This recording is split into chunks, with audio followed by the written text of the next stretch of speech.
State of the Nation.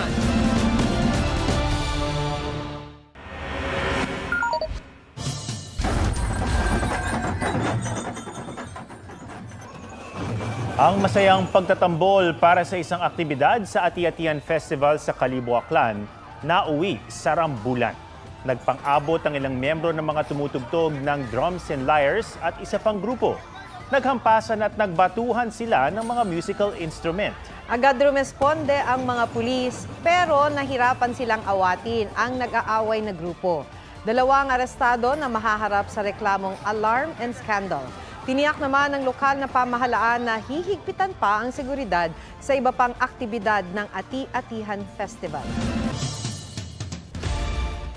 Absuelto man sa kasong plunder si Senator Jinggoy Estrada, guilty naman ang hatol sa kanya sa mga kaso ng panunuhol kaugnay ng pork barrel scam. Iaapela raw niya ito hanggang sa Korte Suprema. May report si Joseph Morong. 2014 nang maharap si Senador Jinggoy Estrada sa kasong plunder o pandarambong dahil nakapagkontrabaho muna siya at kanyang mga co-accused para makakuha ng 183 million pesos na kickback mula sa kanyang Priority Development Assistance Fund o PDAF papunta sa mga NGO ni Janet Lim Napoles na napatunayang peke. Matapos ang halos 10 taon not guilty ang hatol ng Sandigan Bayan 5th Division. This is a vindication of my name and I am emerging victorious at this point. I did not steal any money. I did not receive any money. Base sa desisyon ng korte, may tuturing lamang na plunder kung may kontrabahan para magsagawa ng serya ng aksyon na may intensyong magkamal ng halagang di bababa sa 50 million pesos. Pero di raw napatunayan beyond reasonable doubt ang conspiracy sa pagitan ni Estrada at Napoles. Bagkus si Napoles at ang Deputy Chief of Staff daw ng Senador na si Pauline Labayen ang co-conspirators. At kahit inamin ni Estrada na sa kanya ang pirma sa mga endorsement letters sa mga NGO, di pa rin daw masasabing may criminal intent ito. Batay sa ebidensya ng prosekusyon, halos 10 milyong piso lamang daw ang halagang naiugnay kay Estrada. Wala rin daw patunay na napunta ito kay Estrada. Dahil inamin ng kanang kamay ni Napoles na si Ben Hurluy na di niya ito personal na iniabot kay Estrada. Sinabi rin mismo ng prosekusyon na walang direktang pruweba na tumanggap ng komisyon si Estrada maliban na lamang sa testimonya ni Ruby Tuason na isa sa mga kapwa-akusado. Absuelto man sa kasong plunder, guilty ang hatol kay Estrada sa isang count ng direct bribery kaugnay ng pagdeposito niya sa kanyang bank account ng 1 milyong piso galing sa isang bogus na NGO. Ang sintensya, pagkakakulong ng 8 hanggang mahigit 9 na taon, pagtanggal ng karapatang bumoto habang buhay at multang 3 milyong piso.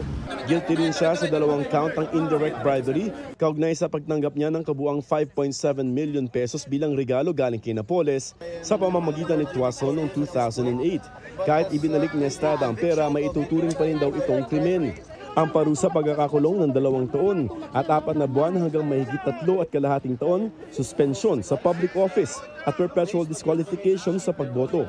Iapela raw ito ng kampo ni Estrada hanggang Korte Suprema. I am so surprised since based on the information sheet, there was no bribery or indirect or direct bribery filed. We don't understand kung anong basis ng bribery nila. Ayon naman kay Senate President Mig Subiri, mananatili pa ring senador sa Estrada habang hindi pa final at executory ang desisyon. Gusto namang malaman ni Noy Justice Secretary Leila De Lima na nanguna sa kaso laban kay Estrada kung bakit nakulangan ng Sandigan Bayan sa mga ebidensya gayong may mga testimonya na raw na direkta o manong nagpapakita ng ugnayan ni Estrada at Napoles sa pamamagitan ng isang middlewoman, pati na ang direktang pagbigay ng pera ni Ben Hurluy sa opisina ng senador. Tanggap naman daw ni De Lima ang desisyong limitahan sa bribery ang hatol sa senador.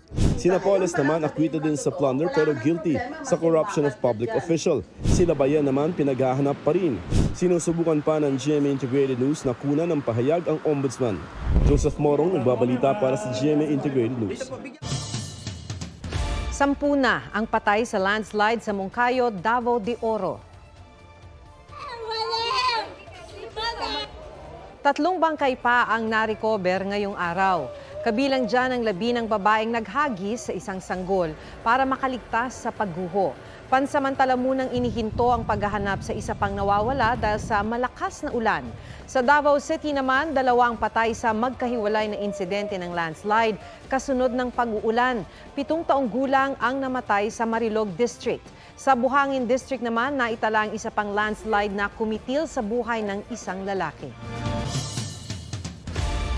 Sandamakmak na langaw ang tinitiis ng mga residente ng isang barangay sa Antipolo City. Ang ilan sa kanila para makakain ng matiwasay sa loob na ng kulambo pumupwesto. May report si Von Aquino. Kung saan-saan dumadapo o di kaya'y nagkukumpulan na tila mga bubuyog. Sangkatutak na langaw yan na problema ng Sitio Pulang Panyo, Barangay San Jose, Antipolo City. Pagpasok sa bahay ng pamilya Argilies, langaw na ang sasalubong sayo. Sa kama, maging sa kusina. Paano naman, no? Hindi ka mawala ng gana dyan. Hindi mo pa nabubuksan yung kaldero mo, nakaabang na yung mga langaw dito sa kaldero nila. Ang sugat ng lola na ito, di na raw gumaling-galing dahil nadadapuan ng langaw. Ang ilang residente sa kulambo na kumakain. Papasok muna namin yung pagkain doon sa kulambo bago kami papasok. Ang siste nga po, pagpasok mo, nakasunod na rin si langaw. Sino bang makaka-enjoy? Iinom ka ng kape, mamaya may dumayb na langaw? Ang kantin ng Old Boso-Boso Elementary School, di rin nakaligtas sa langaw. Siyempre yung safety ng mga bata pagdating sa food na kinakain nila. O nagawa. Iniakyat daw nila ang report sa provincial government ng Rizal. Ang municipality ng Baras naman na nag-issue ng business permit, 3 beses na raw nag-inspection sa poultry simula 2019. Pagpunta po namin doon, wala namang flies ma'am, talagang minimal lang talaga. Siguro nakapag-ani na sila noon. Nagbabahay-bahay naman daw ang mga tauhan ng poultry para mag-spray ng pamatay langaw. Pero ipinatigil ng isang residente dahil masakit daw sa dibdib ang amoy. Ininspeksyon ng barangay ang poultry. Nakausap na raw nila ang may-ari ng poultry at sinusolusyonan na raw ang problema. Double check po natin kung talagang natutupad yung pag-i-spray, paano mag-cleaning. Kung meron po silang mga nalabag na violations, sanitation violation, ay pwede po namin silang ipasara. Siguraduhin po natin na mapapanagot po kung meron man po mga kapabayaan. Pinuntahan namin ang poultry para kunin ang kanilang panig pero wala raw doon ang may-ari ayon sa mga tauhan na humarap sa amin. Von Aquino, nagbabalita para sa GMA Integrated News. Pinagtutsadahan ni Vice President Sara Duterte ang anyay pera kapalit ng pirma para sa People's Initiative. Sa isang pahayag, sinabi niyang refleksyon ito ng pagkahilig ng mga politiko na bumili ng boto tuwing eleksyon. Pananamantala raw ito sa kahirapan ng mga mamamayan at kawalan ng respeto sa kanilang karapatan na magdesisyon ng malaya, walang takot o impluwensya gamit ang salapi. Sinasalamin din daw nito ang kawalan ng pakialam ng mga politiko sa tunay na kalagayan ng mga ordinaryong Pilipino. Nagpaalala rin si Duterte sa mga Pilipino na pwedeng maging kapalit sa anyay suhol ng nagpapakalap ng pirma, ang bagay na may seryosong epekto sa buhay, kalayaan at kinabukasan. Sa ngayon, mahigit 700 lungsod at bayan na ang nakapagsumite sa COMELEC ng mga pirma para sa People's Initiative. At para umusad yan, lahat dapat ng 253 legislative districts ay makakalap ng pirma mula sa 3% ng mga botante nito.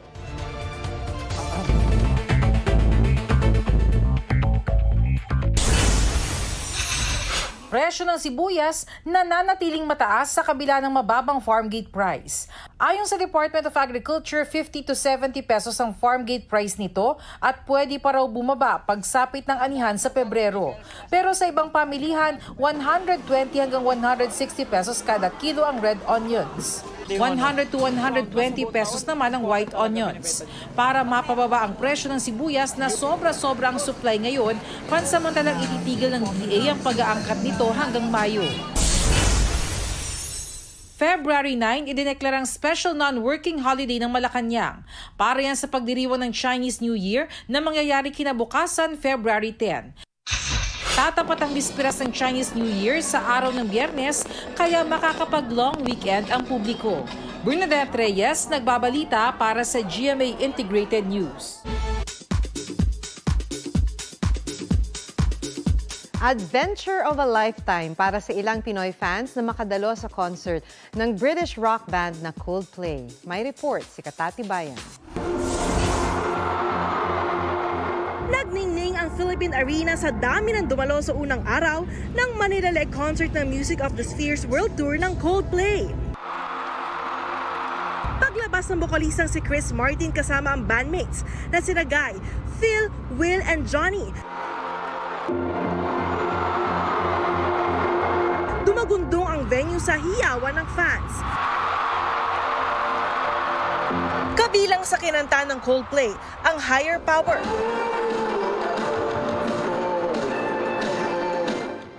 Adventure of a Lifetime.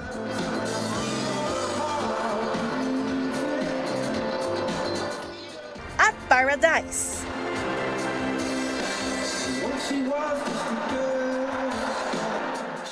Namataan din sa concert ng Coldplay si President Bongbong Marcos at First Lady Liza Marcos.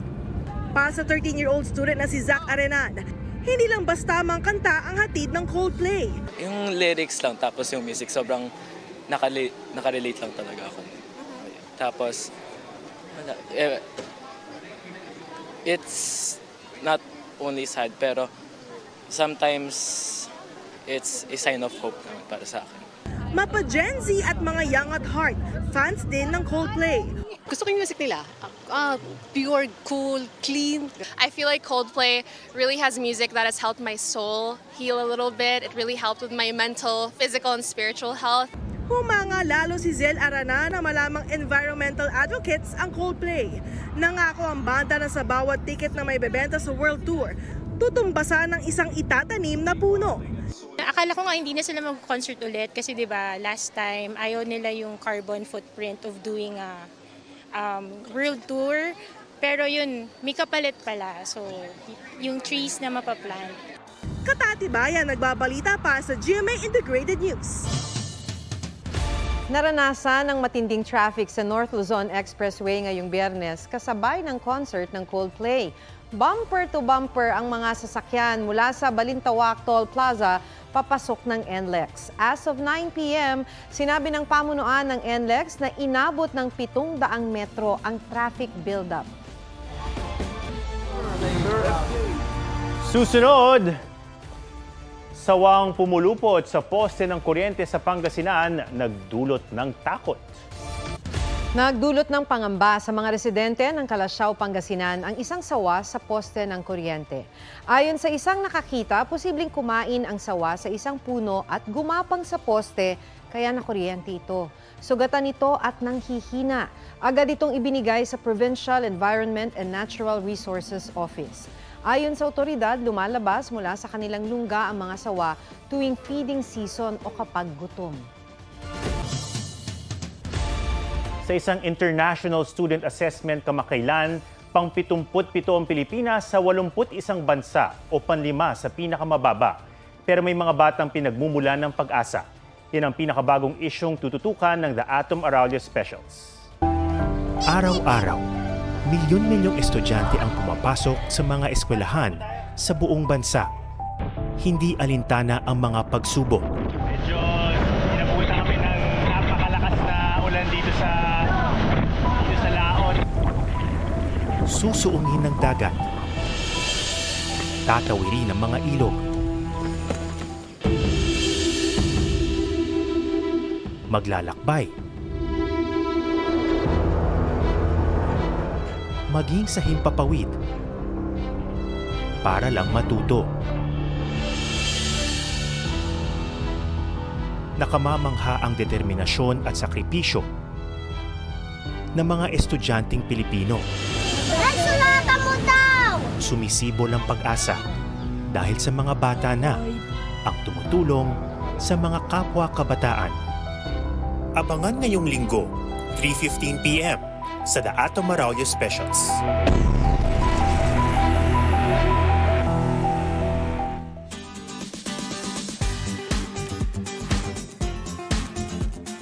May mga die-hard fans, meron ding committed to stand. Tulad nitong Gru mula Bulacan na tila humingi ng basbas sa idolong K-pop superstar.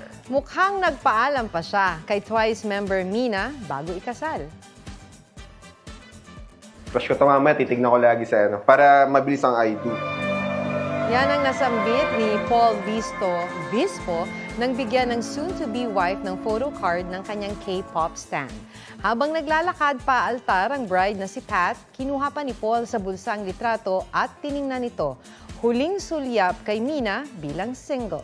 Ipaprank daw dapat ng bride ang groom at bibigyan ng kahon ng tablet na walang laman. Pero to follow naman talaga ay yung tablet. Pero sa reaksyon ni Paul, mukhang mas natuwa siya sa litrato ni Mina kaysa sa tablet. Yan po ang State of the Nation. Ako si Ato Maraulio para sa mas malaking misyon. Para sa mas malawak na paglilingkod sa bayan.